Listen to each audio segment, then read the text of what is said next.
KC മാധ്യമങ്ങളെ കണ്ടു. അദ്ദേഹം കുഴപ്പമൊന്നുമില്ല. അദ്ദേഹത്തിൻ്റെ മുഖത്ത് കുറച്ചൊരു ദുഃഖമുണ്ട് എങ്കിൽ പോലും അദ്ദേഹം നിരാശയൊക്കെ ഉണ്ടെങ്കിൽ പോലും അദ്ദേഹം വളരെ ചിരിച്ച് പ്ലസൻ്റായി കാര്യങ്ങളൊക്കെ പറഞ്ഞു. ശരി, ഓക്കെ, നന്നായി പോട്ടെ എന്നൊക്കെ പറഞ്ഞു. പക്ഷേ RC അവിടെ പോയി.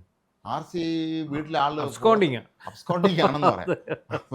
RC അപ്രത്യക്ഷനായി. ചെന്നിത്തല വീടിൻ്റെ അപ്പുറത്ത് കയറി കൂടെ പുറത്തേക്ക് പോയി എന്നാണ് പറഞ്ഞത്. അതിൻ്റെ എഴുതിക്കാട്ട വീട്ടിൽ നിന്ന്. കാരണം അദ്ദേഹത്തിന് ഇന്നലെ വരെ നല്ല പ്രതീക്ഷയാണ്.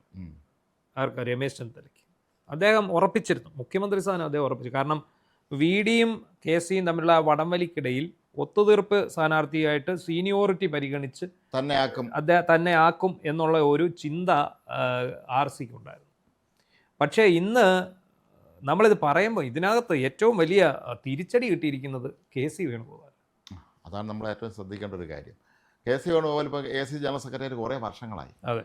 അപ്പോൾ അവിടെ അതിന് അദ്ദേഹത്തിൻ്റെ കാലാവധി ഇനി മാറാനുള്ള ഒരു സമയമായിരിക്കുന്നു.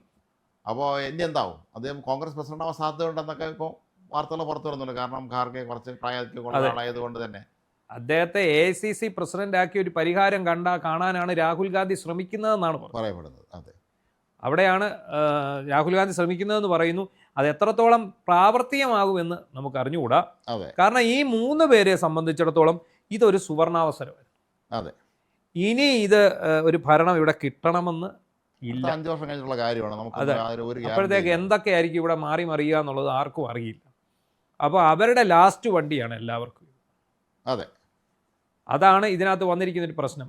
KC പക്ഷേ ഈ മുഖ്യമന്ത്രി സ്ഥാനം വിട്ടുകൊടുക്കുക എന്ന് പറഞ്ഞാൽ നമുക്ക് അങ്ങനെ കൃത്യമായിട്ട് പറയത്തില്ല. കാരണം പുള്ളിക്ക് അലോട്ട് ചെയ്തത് വിട്ടുകൊടുത്തതല്ല.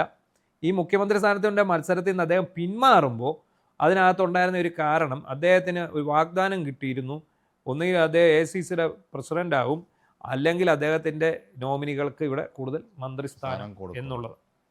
ഇപ്പോൾ ഇതിനകത്തല്ല ഏറ്റവും രസകരമായ ഒരു കാര്യം എന്താണെന്ന് ചോദിച്ചാൽ, ഈ ഇദ്ദേഹം കേന്ദ്ര നിരീക്ഷകർ മുകുൾ വാസ്നിക്കും അജയ് മക്കാനും ഒക്കെ വന്നിട്ടുണ്ട്. അപ്പോൾ അവരെല്ലാം എഴുതിയ ലിസ്റ്റ് എന്ന് പറഞ്ഞൊരു ലിസ്റ്റ് പുറത്തു വന്നു, ഓർക്കുന്നു? അതിനകത്ത് ആ ലിസ്റ്റിനകത്ത് വളരെ അത് ഒരു മിടുക്കനായ ഒരു ഫോട്ടോഗ്രാഫറുടെ ക്യാമറ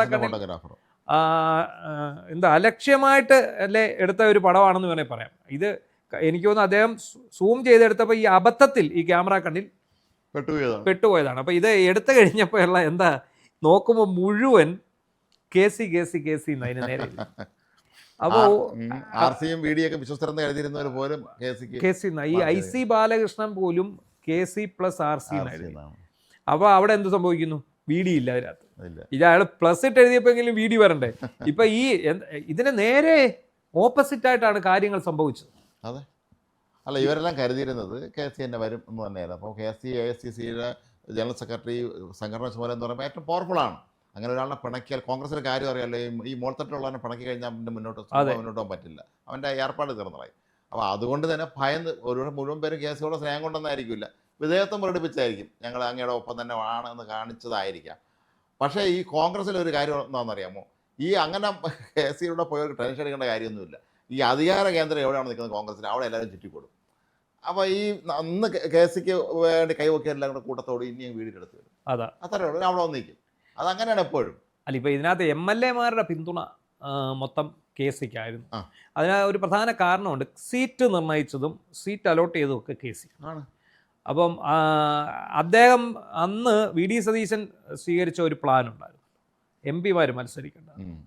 MP-മാർ മത്സരിക്കേണ്ട എന്നുള്ള ആ പ്ലാനിൽ അദ്ദേഹം മൗനം പാലിച്ചു. അത് KCക്ക് ഒരു അബദ്ധമായി എന്ന് ഇപ്പോൾ തോന്നുന്നുണ്ട്. കാരണം അന്ന് പുള്ളി സഹിതം എല്ലാവരും മത്സരിക്കാൻ വന്നിരുന്നെങ്കിൽ ഇപ്പം മുഖ്യമന്ത്രി സ്ഥാനത്തേക്ക് പുള്ളിക്ക് കയറാമായിരുന്നു. അന്ന് അദ്ദേഹം ഉദ്ദേശിച്ചത് എന്താ? ഒരു MP-മാരും മത്സരിക്കേണ്ട, നമുക്കത് പിന്നീട് അധികാരം കിട്ടുമ്പോൾ ഞാൻ മാത്രമായിട്ട് ഇങ്ങ് പോരാം എന്നുള്ള ഒരു കണക്കൂട്ടലായിരുന്നു. പക്ഷേ അവിടെയാണ് കണക്കൂട്ടലുകൾ ഒരു തവണ ഒന്ന് പിഴച്ചു. 2, ഈ കേരളത്തിൽ നടക്കുന്ന ഈ ലഹള എന്താണ്? ഈ മുഖ്യമന്ത്രി സ്ഥാനത്തിന് വേണ്ടി വലിയ ബഹളം നടക്കും.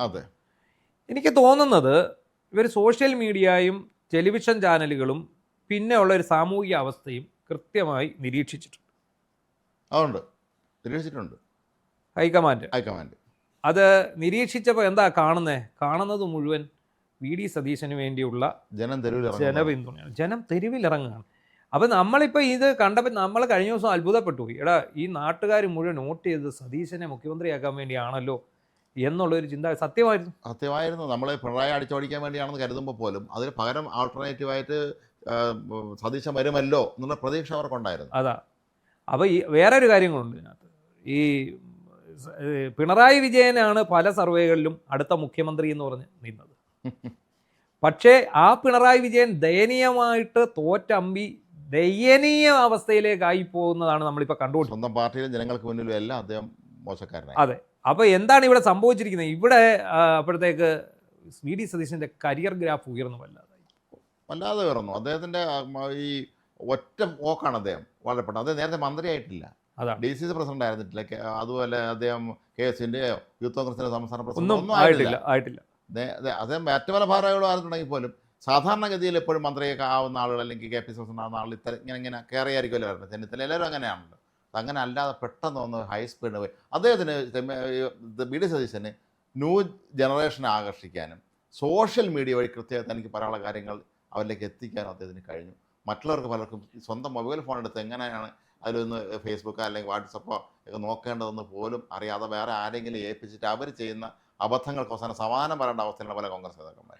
ഈ KC-RC ഇനി എന്ത് ചെയ്യുമെന്ന് ചോദിച്ചാൽ, KC ഒരു കാരണവശാലും ഭരണം സുഗമമായി പോകാനുള്ള ഒരു സംവിധാനം ഇവിടെ ഉണ്ടാക്കില്ല എന്നാണ് എനിക്ക് തോന്നുന്നത്. എന്തോ പറയും. അല്ല, അത് പക്ഷേ ഒരു കാര്യം നമ്മൾ മനസ്സിലാക്കണം, ആ കോൺഗ്രസിൻ്റെ രീതി വെച്ച് അങ്ങനെ സാധ്യതയുണ്ട്. പക്ഷേ ഞാൻ നേരത്തെ പറഞ്ഞതുപോലെ ഈ അധികാരം ഒരു സംസ്ഥാന മുഖ്യമന്ത്രി അയാളിൽ ഇത്രയും അധികാരങ്ങൾ ഇരിക്കുമ്പോൾ ഉണ്ടല്ലോ, അത് നന്നായിട്ട് പ്രയോഗിക്കാൻ സതീശന് അറിയാം. സതീശന് അധികാരം ഉപയോഗിക്കാൻ നന്നായിട്ട് അറിയാം. അത് വളരെ പ്രധാനപ്പെട്ട കാര്യമാണ്. പണ്ടൊരിക്കൽ ഞാൻ മാത്രമേ ജോലി ചെയ്യുമ്പോഴാണ് അന്നാണ് കെ കരുണാകരൻ കേന്ദ്രമന്ത്രിയായത്. അപ്പോൾ അവിടെ നമ്മളെ ഡെസ്കൗണ്ടായിരുന്ന ഒരാൾ ചോദിച്ചു, അതിന് ഹിന്ദി അറിയാമോ? കാര്യം ഡൽഹിയിൽ ഹിന്ദി ഒരു ഭാഷ, കാരണം ഇംഗ്ലീഷൊക്കെ അറിയാം, അതിന് ഹിന്ദി അറിയാമോ, ഹിന്ദി ഭാഷ അറിയാമോ എന്ന് ചോദിച്ചു. അപ്പോൾ ഞങ്ങളുടെ സീനിയറായിരുന്ന ഒരാൾ അവിടെ നിന്നോട് പറഞ്ഞു, അങ്ങനെയൊക്കെ ഹിന്ദി ഭാഷ അറിയാമോ എന്ന് എനിക്കറിയില്ല, അധികാരത്തിൻ്റെ ഭാഷ നന്നായിട്ട് അറിയാമെന്നാണ്. അതുപോലെ വി ഡി സതീശനെ സംബന്ധിച്ചിടത്തോളം കാര്യങ്ങൾ കൃത്യമായിട്ട് ചെയ്യിക്കാനറിയാം. അതുകൊണ്ട് തന്നെ ഈ ഉദ്യോഗസ്ഥന്മാരുടെ ഈ പണ്ട് പിണറായി പോലെ വീട്ടിൽ ചെന്ന് കണ്ട് അല്ലെങ്കിൽ എന്തെങ്കിലും അവരെ സേവ പഠിക്കാൻ പോയാലൊന്നും സതീശനത്ത് കാര്യം നടക്കില്ല. ഒരു കാര്യം ഇപ്പോൾ പ്രൊഫഷണലാണ് അദ്ദേഹം. ഇനി അദ്ദേഹത്തിൻ്റെ പേഴ്സണൽ സ്റ്റാഫിൽ ആരൊക്കെ പറഞ്ഞാൽ നമ്മൾ നോക്കിക്കൊണ്ടാൽ മതി. അത് തീർച്ചയായും വളരെ മിടുക്കന്മാരായ നല്ല പ്രൊഫഷണൽസ് ആയിരിക്കും വെച്ചിട്ടുള്ളത്. കൃത്യമായും അദ്ദേഹത്തിൻ്റെ കാര്യങ്ങൾ അടുത്ത 5 വർഷം കഴിഞ്ഞാൽ അടുത്ത 5 വർഷം കൂടെ തനിക്കായിരിക്കും എന്നുള്ള കൃത്യമായിട്ട് സതീശന് അറിയുകയും ചെയ്യാം. അല്ലെ, KC-ക്ക് എന്ത് വേണേലും ചെയ്യാം. പുള്ളിയുടെ കൂടെ MLA ഈ RC എന്ത് ചെയ്യും? RC ഇപ്പൊ കാണിക്കുന്നത് ശരിക്കും ഒരു മണ്ടത്തരം തന്നെയാണ്. അദ്ദേഹം മന്ത്രി സ്ഥാനം ഏറ്റെടുക്കുക, അദ്ദേഹം നല്ല വകുപ്പ് ധനകാര്യവും ആഭ്യന്തര വകുപ്പ് കിട്ടുമായിരിക്കും. ധനകാര്യം വേണ്ട, ആഭ്യന്തരം എടുത്താൽ മതി. ആഭ്യന്തര വകുപ്പ് എടുത്താൽ മതി. ഈ ആഭ്യന്തര വകുപ്പ് എടുത്തുകൊണ്ട് അദ്ദേഹം മന്ത്രിയായിട്ട് തിരിച്ചു വരണം. കാരണം ഇത് ഈ മുമ്പേ പറഞ്ഞ പോലെ ലാസ്റ്റ് ബസ്സാണ് പുള്ളിക്കുള്ളത്. ഇപ്പം KC-യെ സംബന്ധിച്ചിടത്തോളം KC ദേശീയ രാഷ്ട്രീയത്തിലേക്ക് പോയ ആളാണ്. അപ്പോൾ തിരിച്ച് അദ്ദേഹം സംസ്ഥാന രാഷ്ട്രീയത്തിലേക്ക് വരുമ്പോൾ മുഖ്യമന്ത്രിയിൽ കുറഞ്ഞൊന്നും പുള്ളിക്ക് പറ്റില്ല. അത് മാത്രമല്ല, പുള്ളി ഒരു വെറും മന്ത്രിയാകാനെ കൊണ്ട് ഇങ്ങോട്ട് വരേണ്ട കാര്യവുമില്ല. അപ്പോൾ പുള്ളിക്ക് ഇനിയിപ്പോൾ അങ്ങോട്ട് ഉയർച്ചയെന്ന് പറഞ്ഞാൽ അടുത്ത പ്രൊമോഷൻ പുള്ളിയുടെ AICC പ്രസിഡന്റ് എന്നുള്ളത്. പ്രസിഡന്റ് ചുമ്മാ അങ്ങ് എടുക്കത്തില്ലോ, ഇലക്ഷൻ വരുമായിരിക്കും, ഇലക്ഷൻ ഉണ്ടാവും. അദ്ദേഹത്തിന് ആ രീതിയിലേക്കായിരിക്കും പോകുന്നത്. ഇനി ഒരിക്കലും എന്തായാലും കേന്ദ്രത്തിലൊരു അധികാരം കോൺഗ്രസ് നിലവിലത്തെ ഒരു രീതി വെച്ച് നോക്കുമ്പോൾ പ്രതീക്ഷിക്കണം. പിന്നെ KC-യുടെ ഭാഗത്ത് കൊണ്ടൊരു വീഴ്ചയുണ്ട്. അദ്ദേഹത്തിന് ഇതിനകത്ത് താല്പര്യം ഉണ്ടായിരുന്നു. പുള്ളി കഴിഞ്ഞാണ് ഇവിടെ ലോക്സഭയിലേക്ക് മത്സരിക്കുന്നത്. ഇപ്പൊ കണ്ണൂർ അദ്ദേഹത്തിന് വേണേൽ മത്സരിക്കായിരുന്നല്ലോ. കണ്ണൂരോ അല്ല ഈ പറയുന്ന ഇരിക്കൂറോ എവിടെയെങ്കിലും അദ്ദേഹത്തിന് ഒരു സ്പോട്ട് കണ്ടെത്തിക്കൊണ്ട് അദ്ദേഹത്തിന് ഇവിടെ വർക്ക് തുടങ്ങിക്കൊണ്ട് അദ്ദേഹത്തിന് ഇവിടെ മത്സരിക്കാമായിരുന്നു. അപ്പോൾ വെറുതെ ഒന്ന് ആലോചിച്ചോണം നമ്മൾ, രാജ്യസഭ MP സ്ഥാനം കളഞ്ഞേച്ചാണ് അദ്ദേഹം ഉണ്ടായിരുന്നത്. അത് അന്ന് അത് കളയാതിരുന്നിരുന്നെങ്കിലും ഇപ്പൊ നിയമസഭയിലേക്ക് മത്സരിക്കാനും അദ്ദേഹത്തിന് രാജ്യസഭ MP സ്ഥാനം കളഞ്ഞിട്ടാണ്. കാരണം രാജ്യസഭ MP സ്ഥാനം ആകുമ്പോൾ റീ ഇലക്ഷൻ ഇല്ലല്ലോ. ഈ ഇലക്ഷന് അത് കളഞ്ഞിട്ടാണ് അദ്ദേഹം കാണിച്ച ഏറ്റവും വലിയ മണ്ടത്തരമാണത്. അതെ, അത് BJP കിട്ടി. അത് കളഞ്ഞിട്ട് അദ്ദേഹം ഇവിടെ വന്ന് പാർലമെന്റ് ഇലക്ഷൻ എന്നിട്ട് അത് കളഞ്ഞിട്ട് അദ്ദേഹം വീണ്ടും ഇവിടെ വന്ന് ജയിച്ച ഒരാളെ രാജിവെപ്പിച്ചുകൊണ്ട് മുഖ്യമന്ത്രിയാകുമ്പോൾ ആ ഒരു KC-യുടെ ആ ഒരു സ്റ്റാൻഡ് കൊണ്ട് മാത്രമാണ് ജനം ഇത്രയ്ക്കും എതിരായത്. മൊത്തം സതീശൻ അനുകൂല മുദ്രാവാക്യങ്ങളല്ല, KC വിരുദ്ധം കൂടെയാണ് ഈ നിലപാടുകൾ. അതാണ് പറ്റിപ്പോയത്. എന്തായാലും രമേശ് ചെന്നിത്തലയെ സംബന്ധിച്ച് ഇതൊന്നും അല്ല. അദ്ദേഹം നമുക്കറിയാം, നമ്മൾ നേരത്തെ പറയാറുള്ളത് പോലെ കോൺഗ്രസിൽ അധികാരം ഇല്ലാത്തവരോട് ആരും നിൽക്കില്ല. ഇത് താരതമ്യം ചെയ്യുമ്പോൾ KC-ക്ക് ചെയ്യാൻ കുറേ ഉണ്ട്, ഇനി സമയമുണ്ട്. RC-ക്ക് ചെയ്യാൻ ഒന്നുമില്ല. അദ്ദേഹം നല്ലൊരു വകുപ്പിന്റെ മന്ത്രിയാവുക തന്നെയാണ്. അങ്ങനെ ചിന്തിക്കേണ്ട. എന്റെ ജൂനിയർ ആയിരുന്ന ആളുടെ കീഴിൽ ഞാൻ മന്ത്രി ആയെന്ന് ചിന്തിക്കേണ്ട കാര്യമൊന്നുമില്ല. രാഷ്ട്രീയം എപ്പോഴും ഭാഗ്യ നിർഭാഗ്യങ്ങളുടെ ഒക്കെ ഒരു അങ്ങോട്ടും ഇങ്ങോട്ടുള്ള മാറി മാറ്റം പറിച്ചിലാണ്. മാറി മറിച്ചിലാണ്. അപ്പോൾ അതൊരു നല്ല വകുപ്പിൻ്റെ മന്ത്രിസ്ഥാനം സ്വീകരിക്കുക.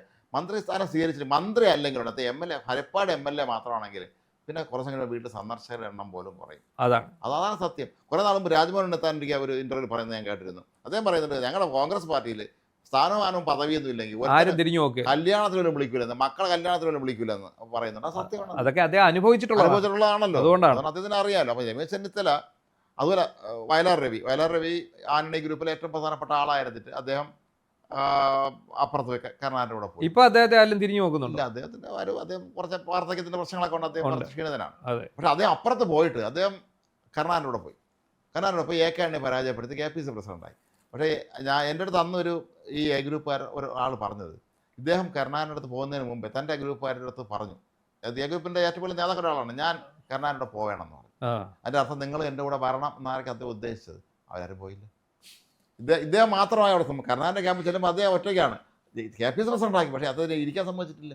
KPC പ്രസിഡന്റ് ആക്കുമ്പോൾ തന്നെ മാത്രം ഗ്രൂപ്പുകാർ മുഴുവൻ നിൽക്കുകയല്ലേ അവിടെ. ഈ കാർത്തികനും മുരളീധരനും എല്ലാം മാറാവേല ചുറ്റും നിൽക്കുകയാണ്. ആ കൂട്ടത്തിൽ മുൻ ഗ്രൂപ്പുകാരനായ പുള്ളിയാണ് അവിടെ KPC പ്രസിഡന്റ്. വളരെ ശക്തനായ ആളാണ്, വളരെ പ്രബലനാണ്. എങ്കിൽ പോലും തൻ്റെ ലോകം വിട്ട് അടുത്തൊരു വേറൊരു ഗ്രൂപ്പിൻ്റെ ലോകത്ത് ചെന്ന് പെടുമ്പോൾ അദ്ദേഹം ഒറ്റപ്പെട്ട് ചിരിക്കും. കുറച്ച് കഴിയുമ്പോൾ അദ്ദേഹം മനസ്സിലായി ഇത് എന്നെക്കൊണ്ട് പറഞ്ഞ പണിയല്ല എന്നുള്ളത് മനസ്സിലായി. അതുപോലെ രമേശ് ചെന്നിത്തലയിൽ ശ്രദ്ധിക്കേണ്ടത് അത്തരം ചില കാര്യങ്ങളാണ്. അദ്ദേഹം ഇത്തരം കാര്യങ്ങളിൽ അങ്ങനെ ഒരു നിർബന്ധ ബുദ്ധി കാണിക്കരുതായിരുന്നു എന്നാണ് എനിക്ക് പറയുന്നത്. മാത്രമല്ല ആളെ പിണറായി ചെയ്തതുപോലെ മാധ്യമങ്ങൾക്ക് മുന്നിൽ നിന്ന് മാറി നിൽക്കുകയില്ല. അദ്ദേഹം അവിടെ നിന്ന് സംസാരിക്കണം. ശരിയാണ്, അത് ഞാൻ നോക്കട്ടെ, ഞാൻ ആലോചിച്ച് പ്രവർത്തിക്കും, ഞാൻ ഹരിപ്പാട്ട ജനങ്ങളോട് ചർച്ച ചെയ്യും എന്നൊക്കെ പറയാൻ അദ്ദേഹത്തിന്. അദ്ദേഹം ഒന്നും പറയാതെ ഈ അപ്രത്യക്ഷനായത് അത്ര ശരിയായ നടപടിയല്ല. അതിന് ഇപ്പോൾ നിയമസഭാ യോഗത്തിൽ അദ്ദേഹം പങ്കെടുക്കില്ലെന്നാണ് നമുക്ക് മനസ്സിലാക്കുന്നത്. നിയമസഭാ യോഗത്തിൽ പങ്കെടുക്കണമല്ലോ അദ്ദേഹം. അപ്പോൾ ഏതായാലും RCയും KCയും ഒക്കെ തന്നെ കെട്ട കലിപ്പിലാണ്. പക്ഷേ അതിൽ KCയെ സംബന്ധിച്ചിടത്തോളം അദ്ദേഹത്തിന് ഇന്നും ഒരുപാട് സ്കോപ്പാണ്. അദ്ദേഹം എപ്പോഴും സംഘടനാ ചുമതല ജനറൽ സെക്രട്ടറി തന്നെയാണ്. ചിലപ്പോൾ നാളെ കോൺഗ്രസ് പ്രസിഡന്റ് ആയിക്കൂടുന്നില്ല. പക്ഷേ RCയെ സംബന്ധിച്ചിടത്തോളം അദ്ദേഹം മന്ത്രിസഭയിൽ ചേരുകയും അത് ഈ ഒരു ഇതിൻ്റെ ഒപ്പം അങ്ങ് പോകുന്നതായിരിക്കും. അല്ലാതെ അദ്ദേഹം ഒരു മുതിർന്ന ആളാണ്. അദ്ദേഹം തീർച്ചയായും അദ്ദേഹം മുഖ്യമന്ത്രി ആവാൻ എല്ലാ കൊണ്ടും അർഹനായ ആൾ തന്നെയാണ്. പക്ഷെ മുഖ്യമന്ത്രി ആകാതെ പോയി എത്ര നേതാക്കന്മാർ കേരളത്തിൽ നമ്മൾ നേരത്തെ പറഞ്ഞ വയലാർ രവി, അദ്ദേഹം ഇവരെല്ലാവരും ഒരുപാട് പേരെ കൊണ്ടുവന്ന വയലാർ രവി കേരളത്തിൽ മുഖ്യമന്ത്രി ആയിട്ടില്ല. അതുപോലെ അങ്ങനെ ചിന്തിക്കാം. രാഷ്ട്രീയം എപ്പോഴും അങ്ങനെയൊക്കെ തന്നെയാണ്.